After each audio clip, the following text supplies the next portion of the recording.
Hello everyone, आज फिर से मैं आया हूँ आपके सामने। RHS क्लासेस आपका खुद का यूट्यूब चैनल, और इस पर यूपी बोर्ड वाले बच्चों के लिए चैप्टर स्टार्ट कर रहे हैं हम, केमिकल काइनेटिक। Chemical kinetic. आप कह रहे हो सर तो इंग्लिश में लिख रहे हैं, और यहाँ पर ऑफलाइन भी क्लास है तो आप ऑफलाइन लेने भी आ सकते हैं। बैच कोर्स चल रहा है। तो केमिकल काइनेटिक बोले तो रासायनिक बलगतिकी। बलगतिकी, ठीक है। ये वाला चैप्टर हम स्टार्ट करेंगे आज, रासायनिक बलगतिकी। तो सबसे पहले अगर मैं आपसे पूछूं कि भाई रासायनिक बलगतिकी क्या चीज है, तो क्या आपको पता है, या हमारे ऑफलाइन वाले बच्चों को पता है क्या? किसी को रासायनिक बलगतिकी क्या होती है, क्या समझते हैं आप इस वर्ड से? चलो, तो केमिकल काइनेटिक है क्या चीज? वैसे तो हम कहाँ पढ़ रहे हैं, बताओ इसको कहाँ पढ़ रहे हैं? इसको हम केमिस्ट्री के अंदर पढ़ रहे हैं। तो केमिस्ट्री की ब्रांच होगी भाई, तो हम सीधा बोल सकते हैं रसायन विज्ञान। रसायन विज्ञान। तो हम बोलेंगे रसायन विज्ञान की वह शाखा, लिखे हम लोग, रसायन विज्ञान की वह शाखा जिसके अंतर्गत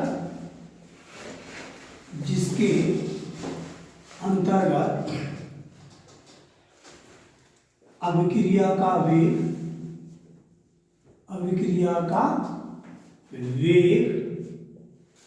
ओके, कोमा, वेग को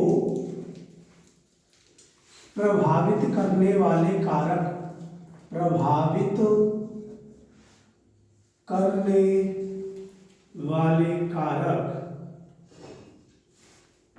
और क्रियाविधि का अध्ययन करते हैं। अच्छा, ये ऑर्गेनिक वाली क्रियाविधि मत समझना, ये फिजिकल वाली क्रियाविधि अलग होती है। क्रियाविधि का अध्ययन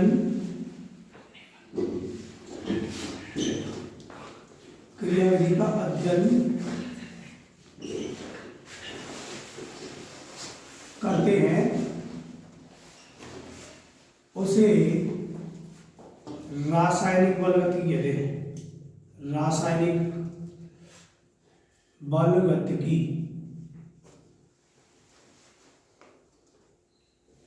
अब बताएं रासायनिक बलगतिकी क्या होती है? इनमें तीन वर्ड्स आपको पता होना चाहिए। पहला वर्ड अभिक्रिया का वेग, ओके। दूसरा अभिक्रिया के वेग को प्रभावित करने वाले कारक, और क्रियाविधि। अगर ये तीन वर्ड पता है तो आप डेफिनेशन आसानी से बता सकते हैं कि भाई रासायनिक बलगतिकी क्या होती है। कि रसायन विज्ञान की वह शाखा जिसके अंतर्गत अभिक्रिया का वेग, वेग को प्रभावित करने वाले कारक और क्रियाविधि का अध्ययन करते हैं, उसे रासायनिक बलगतिकी कहते हैं। सिंपल सा है, बताओ आपको समझ में आया कि नहीं बात? अच्छा, ये वेग क्या चीज है ना? अगर आपने कोई भी रिएक्शन अगर देखेंगे तो कोई भी रिएक्शन कितनी तेज हो रही है, कितनी धीरे हो रही है, कितनी मंद गति से हो रही है, कितनी तीव्र गति से हो रही है, इस चीज को जानने के लिए हम क्या करते हैं? रासायनिक बलगतिकी का अध्ययन करते हैं। तो ये बात आपको पक्का ही पता होना चाहिए, रासायनिक बलगतिकी क्या चीज है, सबको पता चल गया होगा। इसमें अभिक्रिया का वेग का क्या मतलब है? अभिक्रिया का वेग का मतलब है कि कोई भी अभिक्रिया कितनी तेजी से हो रही है और कितनी धीरे हो रही है, उस अभिक्रिया की रेट यानी कि वेग को जानना ही हमारे पास अभिक्रिया के वेग के रूप में लिया जाता है। ठीक है, यहां तक आपको समझ में आएगा?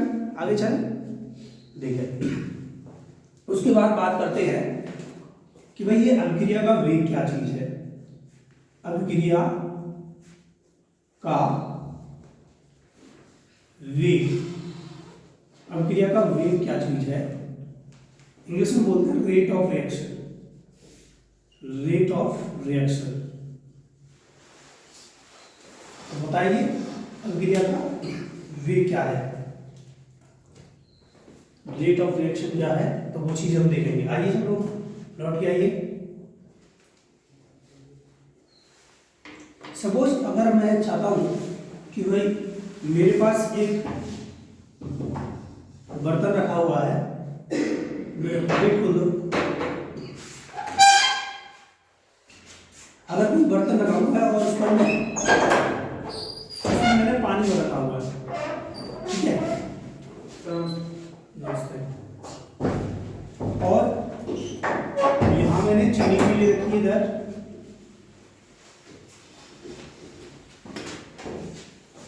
अगर मैं कहूँ इसमें ही चीनी ले लेते हैं, ठीक है, और यहाँ बर्तन रख लेते हैं जिसमें मैंने वाटर ले रखा है, पानी ले रखा है, वाटर। अब क्या करूँगा मैं, मेरे पास जो चीनी है, जो शुगर है वो 1 kg है, ध्यान देना हो सकता है ना।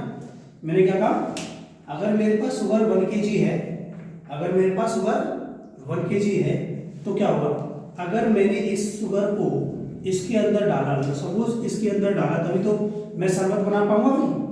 यहाँ पर क्या बना पाऊंगा, शरबत बना पाऊंगा, ठीक है। मुंह में पानी तो नहीं आ रहा? नहीं सर। अच्छा, तो मैंने कहा 1 kg अगर मैं ले रहा हूँ तो 1 kg में से सपोज मैंने 250 ग्राम चीनी पानी में डालने के बाद मैंने शरबत तैयार कर लिया, ठीक है। अब एक बात समझना, मैंने शरबत तैयार कर लिया है तो इसका मतलब क्या चीज़ है, ये चीज़ आपको समझने वाली बात है, ध्यान दे। तो मैंने क्या कहा, 1 kg है क्या शुगर, और मैंने पानी के अंदर डाला और ये शरबत था। इसका मतलब अगर मैं आपसे कहूँ कि ये वाले जो पदार्थ होते हैं इनको क्या बोलते हैं, हम अभिकारक बोलते हैं, एज यू नो दैट। ये क्या होते हैं, अभिकारक हैं। और ये वाली जो चीजें हैं वो क्या है, उत्पाद है। तो अभिकारकों के अंदर पहले चीनी कितनी थी, 1 kg, और उत्पाद के अंदर फिर जब अभिक्रिया हो गई, मतलब जब हमारा शरबत बन गया है तब कितनी है, 250 ग्राम। शुरुआत में 0 थी, लेकिन जैसे जैसे हमने शरबत बनाया, समय लिया, और उसके बाद क्या हुआ, तब हमको कोई चीज प्राप्त हुई। तो सेम अगर कोई भी अभिक्रिया होती है, किसी भी अभिक्रिया में अगर R से प्रोडक्ट बनता है तो अभिकारक की सांद्रता हमेशा, मात्रा, सांद्रता बोले तो मात्रा, चीनी क्या हुई बताओ, चीनी क्या हुई है, कमी तो हुई है, बोलो भाई, चीनी कम हुई है कि नहीं, और इसके अंदर चीनी बढ़ी है। पहले से चीनी नहीं थी पानी के अंदर, लेकिन जब मैंने चीनी डाली तभी तो मुझे प्रोडक्ट प्राप्त हुआ, तभी तो मुझे उत्पाद प्राप्त हुआ। तो कहने का मतलब है कि जो अभिकारकों की जो सांद्रता होती है वो ऑलवेज, हमेशा कैसी होती है, डिक्रीज होती है, और उत्पादकों की सांद्रता हमेशा इंक्रीज होती है। तभी कोई अभिक्रिया की डायरेक्शन होगी, कि कोई भी अभिक्रिया कंप्लीट कब होगी, जब अभिकारकों की सांद्रता कम होगी और उत्पादकों की सांद्रता बढ़ेगी। ये बात आपको समझ में आई ना, कि जब तक आप अभिकारक की सांद्रता को कम नहीं करेंगे तब तक अभिकारक उत्पाद नहीं बनेंगे। सही है। अगर आप ये चाहते हैं कि उत्पाद आपका एज इट इज बना रहे तो ऐसा हो नहीं सकता, ऐसा होगा नहीं, ठीक है।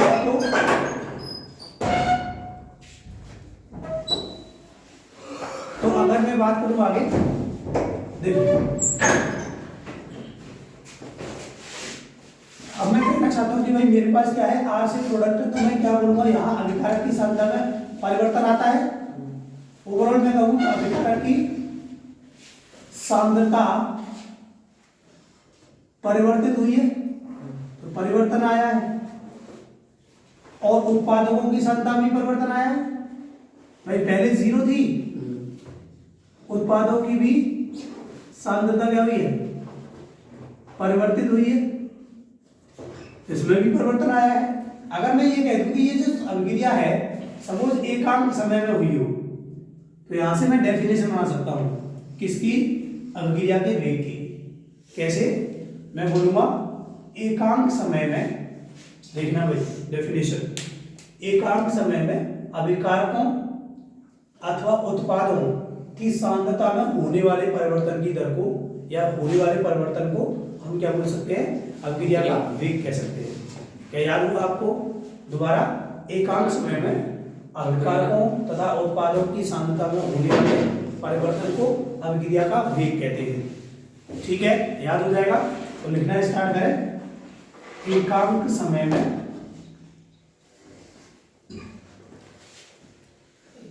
अभिकारकों या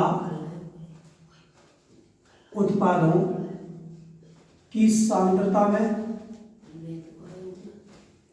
होने वाले परिवर्तन को अभिक्रिया का वेग कहते हैं। अभिक्रिया का वेग कहते हैं। ठीक है, एकांक समय में विकारकों या उत्पादों की सांद्रता में होने वाले परिवर्तन को अभिक्रिया का वेग कहते हैं। सिंपल सी डेफिनेशन है, बताओ याद हो जाएगी कि नहीं आपको? Yes sir. तो लिखे।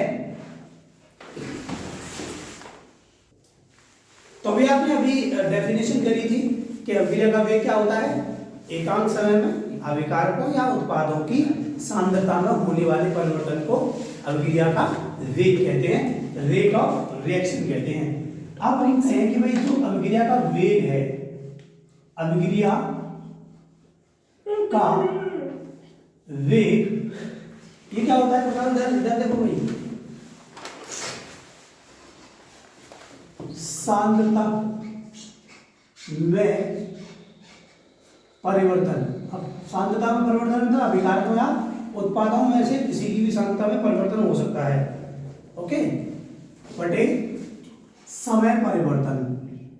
समय परिवर्तन मैंने क्या कहा भाई? सांद्रता में परिवर्तन बटे समय परिवर्तन। तो सांद्रता में परिवर्तन अगर मैं सांद्रता में परिवर्तन अगर मैं dx मान लूं और समय परिवर्तन को dt मान लूंगा, तो जो अभिक्रिया का वेग है, अभिक्रिया के वेग को मैं r मान लूं, तो यहां से अभिक्रिया का वेग बराबर क्या आ जाएगा? dx अपॉन dt निकल के आ जाएगा।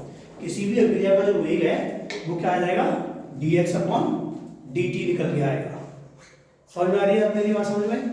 तो अगर मुझे सुनिएगा इधर सब लोग इधर सुनो, अगर मेरे पास रिएक्टेंट है और रिएक्टेंट से मतलब रिएक्टेंट बोले तो अभिकारक, अभिकारक से अगर प्रोडक्ट बन रहे हैं, तो यहाँ से अगर मैं अभिक्रिया का वेग निकालूंगा, देखना भाई समझना है, ये बहुत जरूरी है। ठीक है, तो यहाँ से अगर मैं R निकालने गया, R बोले तो अभिक्रिया का वेग, तो रिएक्टेंट की सांद्रता क्या हो रही थी? वहां पे कम हो रही थी, राइट? अभिकारकों की सांद्रता हमेशा कम होती है, ये बात पक्का है, और उत्पादों की सांद्रता हमेशा बढ़ती है, सही? तो जब अभिकारकों की सांद्रता कम होगी तो हम बताएंगे भी, तो उसको कैसे? तो बताएंगे उसको नेगेटिव साइन से। तो नेगेटिव साइन देंगे, फिर डी इधर देख लो भाई, ये कैसे हो रहा है, फिर आपको दिक्कत होगी, है ना? पेन लेके आप भी बैठे रहिए और लिखते जाइए। R इक्वल टू माइनस के D R upon D T है, एंड इसके लिए क्या आ जाएगा भाई? इसके लिए आ जाएगा, ये तो अभिकारक के लिए आ गया भाई, ये अभिकारक का रेट ऑफ रिएक्शन बोल सकते हैं, और यहाँ से R बराबर dP अपॉन dt। इसके लिए मैंने पॉजिटिव, इसके लिए कोई साइन नहीं लगाया, मतलब या तो पॉजिटिव लगा सकते हैं, नेगेटिव तो लगाएंगे नहीं, बिकॉज अभिकारक उत्पादों की सांद्रता बढ़ती है। तो यहाँ ऋणात्मक चिन्ह क्या कह रहा है भाई? यहाँ ऋणात्मक चिन्ह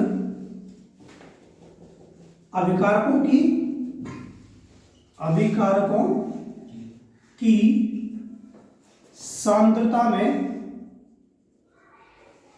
होने वाली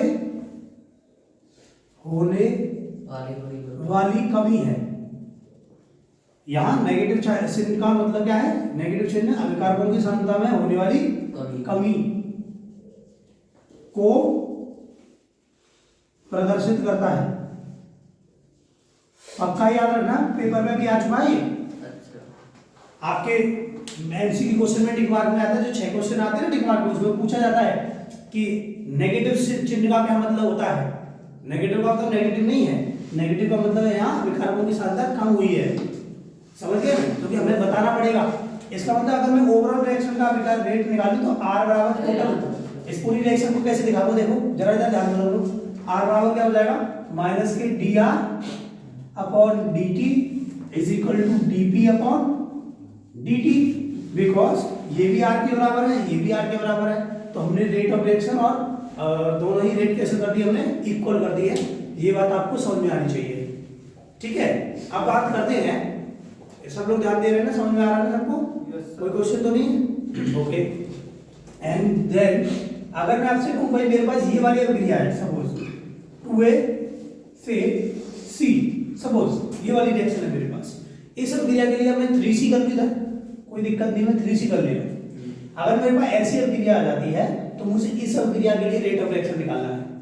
कैसे निकालूंगा जरा ध्यान देना, कैसे निकालेंगे? अभिकारक के लिए R निकालने गए, ये देखो माइनस, इधर देख लो सब लोग, इधर माइनस एंड देन 1/2, ये 2 जो है 1/2 में कन्वर्ट होगा, then dA upon dt and equal, ये जो 3 है, अब बताओ ये क्या है? 3 वाला ये उत्पाद है, बताओ, और ये वाले क्या है? अभिकारक है। Very good.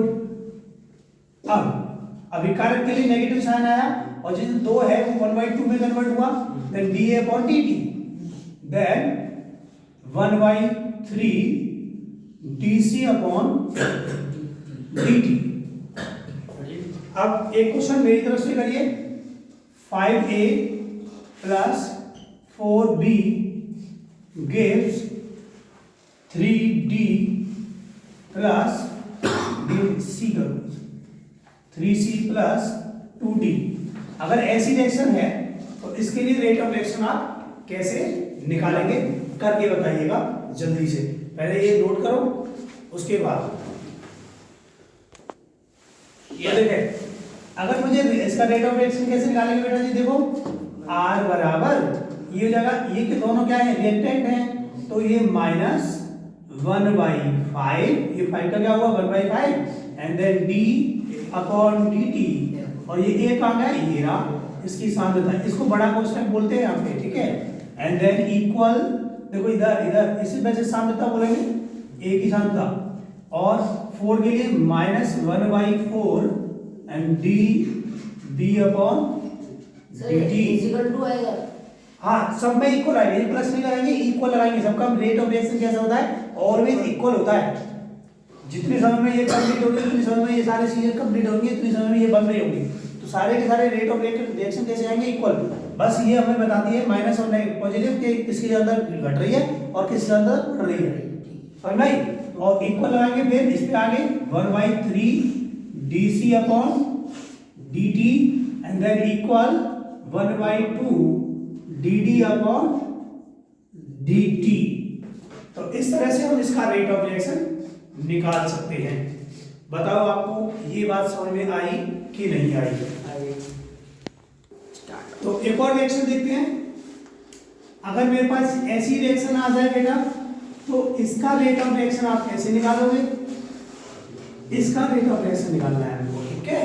तो देखिए, रेट ऑफ रिएक्शन निकालने के लिए हम जाते हैं, तो कैसे आएगा? इधर देख ले सब लोग, माइनस, बिकॉज ये दोनों क्या है? अभिकारक है, तो माइनस आएगा, माइनस आएगा, क्यों नहीं आएगा? माइनस आना पड़ेगा, सही है कि नहीं? क्योंकि अभिकारक की सांद्रता कम हो रही है। कैसी हो रही है? कम हो रही है। और देन इसके लिए क्या आएगा? ये 3 है, देखो यहाँ तो एक नहीं, मतलब एक था, तो एक कहते 1/1 कर सकते, कोई दिक्कत नहीं, लेकिन यहाँ पर माइनस आएगा, और एक minus 1/3 and DH2 upon dt is equal to 1/2 DNH3 upon dt। Same अगर मैं आपसे कहूं इस रिएक्शन के लिए बोलूं कि भैया NO प्लस O2 2NO2, इस रिएक्शन के लिए भी आप रेट ऑफ रिएक्शन निकाल देंगे?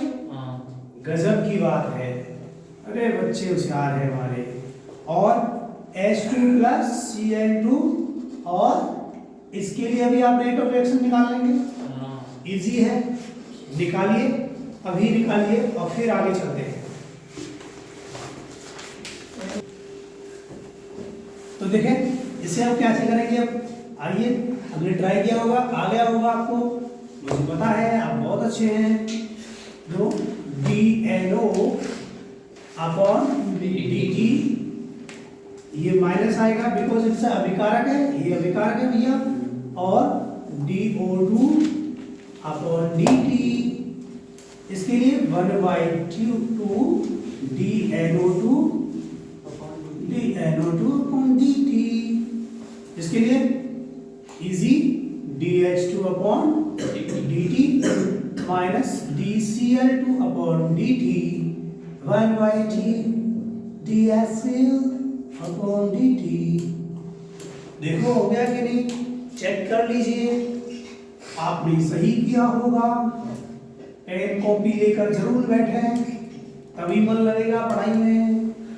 आइए, तो अगर मैं अब बात करता हूँ इसके मात्रक की, अवगिया के वेग का मात्रक बहुत इंपॉर्टेंट है भाई, पूछा जाता है। अरे पूछा जाता है, बहुत इंपॉर्टेंट है अवगिया का वेग का मात्रक। तो पूछो मत, इतना इंपॉर्टेंट है, it is very very most important है, पूछा ही जाता है, एकदम खा जाओ इसको, रट्टा मार लो इसको, ठीक है। क्या है पहले देख लो, अभी मेरे पास फॉर्मूला क्या था, dx/dt। यहाँ x क्या थी, सांद्रता थी, सांद्रता, और t क्या था, टाइम, समय। वेरी गुड, हमें पता है सांद्रता का मात्रक क्या होता है। चलो यहां से देखते पहले, सांद्रता, सांद्रता बोले तो यहाँ मोलरता के लिए लेके चलते वैसे, ठीक है, मोलर, क्योंकि टेम्परेचर का इफेक्ट पड़ता है, मोलरता लेके चलते वैसे बेसिकली हम सांद्रता पे। तो यहाँ पे मोलरता का सांद्रता क्या होता है, मोल प्रति लीटर, अरे मोल प्रति लीटर होता है कि नहीं। और समय तो समय है, तो इससे इसका रेट ऑफ रिएक्शन का मात्रक क्या आ जाएगा, मात्रक इजी सा मोल इनटू लीटर, ये ऊपर जाकर के लीटर इनवर्स हो जाएगा, और अपॉन समय, यानी कि हम सीधा सीधा बोल सकते हैं मोल इनटू लीटर इनवर्स इनटू समय इनवर्स, ठीक है, मोल इनटू लीटर इनवर्स इनटू समय इनवर्स, दिस इज द मात्रक ऑफ रेट ऑफ रिएक्शन। भाई पत्रकार ना बने, मैं और बड़ा सेलिब्रिटी नहीं हूं, ठीक है। तो मोल इनटू लीटर इनवर्स इनटू समय इनवर्स अभी के अभी याद होना चाहिए, चिपका दो इसे दिमाग में, एक जगह डाल दो, डाटा बना दो इसका, बना दिया। रेट ऑफ रिएक्शन का मात्रक क्या होता है, बोलो, मोल इनटू लीटर इनवर्स समय inverse. Very easy, very nice, बहुत बढ़िया, ठीक है। अब आगे चलते हैं, मात्रक हम सीख चुके हैं। तो अब बात करते हैं अभिक्रिया के वेग के प्रकार, क्योंकि भाई साहब अभिक्रिया के जो वेग है हमने पढ़ी डेफिनेशन, हमने पढ़ी कैसे अभिक्रिया का वेग निकाला जाता है। अब अभिक्रिया के फिर मात्रक हमने पढ़ा, फिर आप पढ़ेंगे अभिक्रिया के वेग के प्रकार। अभिक्रिया के वेग के कितने प्रकार होते हैं, अभिक्रिया के वेग, दर भी कहते हैं इसको, वेग को दर, अभिक्रिया की दर, ठीक है। अभिक्रिया के वेग के प्रकार या दर के प्रकार, तो ये दो प्रकार के हैं बिट्टू, दो प्रकार के, इट इज टू टाइप। कितने टाइप के हैं, two type, rate of reaction are two type. कौन सा, एक तो औसत वेग, ठीक है, और एक होता है औसत वेग कह दो या औसत दर कह दो भाई, ठीक है, और दूसरा है तात्क्षणिक दर या तात्क्षणिक वेग, तात्क्षणिक वेग, इंग्लिश में इसको एवरेज रेट बोलते हैं, average rate of reaction, average rate of reaction, और इसको बोलते हैं instantaneous rate of reaction. So there are two types of rate of reaction. One word is औसत वेग, second one is तात्क्षणिक वेग। औसत वेग और तात्क्षणिक वेग दो प्रकार के रेट ऑफ रिएक्शन होते हैं। तो अब क्वेश्चन ये होता है कि सर औसत वेग क्या होता है, तो सिंपल एक वर्ड याद करिएगा, क्या याद करिएगा, इसमें याद करिए कि भैया किसी समय अंतराल में, क्या, किसी समय अंतराल में, और इसके लिए किसी अल्प समय में, किसी अल्प समय में, तो देखना डेफिनेशन बनेगी, गजब की डेफिनेशन। तो किसी समय अंतराल में अभिकारकों या उत्पादों की सांद्रता में होने वाले परिवर्तन की दर को औसत वेग कहते हैं। क्या कहा? किसी समय अंतराल में अभिकारकों या उत्पादों की सांद्रता में होने वाले परिवर्तन की दर को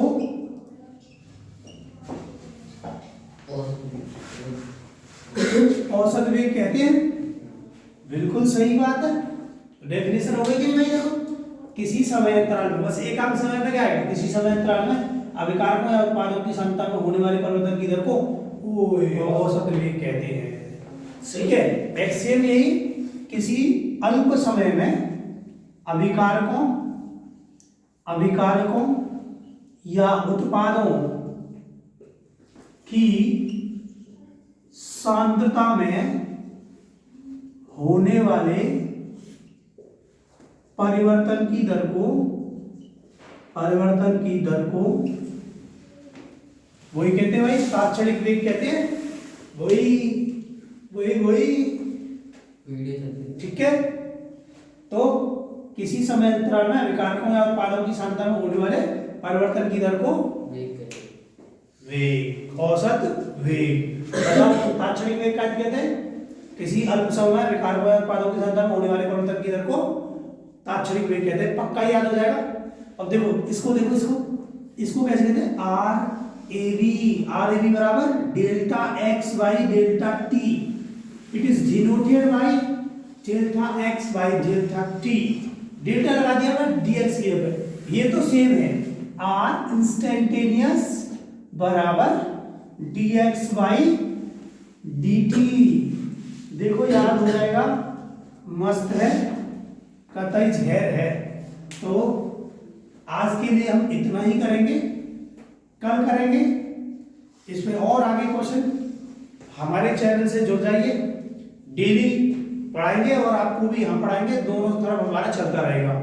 ठीक है। कोशिश भी करेंगे लाइव करने की, पर सुबह सुबह लाइव आप आएंगे नहीं, क्योंकि कोई स्कूल जाता है, कोई कहीं जाता है, फिर मैं वीडियो अपलोड कर दूंगा। ठीक है। फिलहाल आपको समझ में आया होगा अच्छी तरह से। Thank you. वीडियो को लाइक करें, सब्सक्राइब करें और बेल आइकन को जरूर दबाएं। Thank you so much.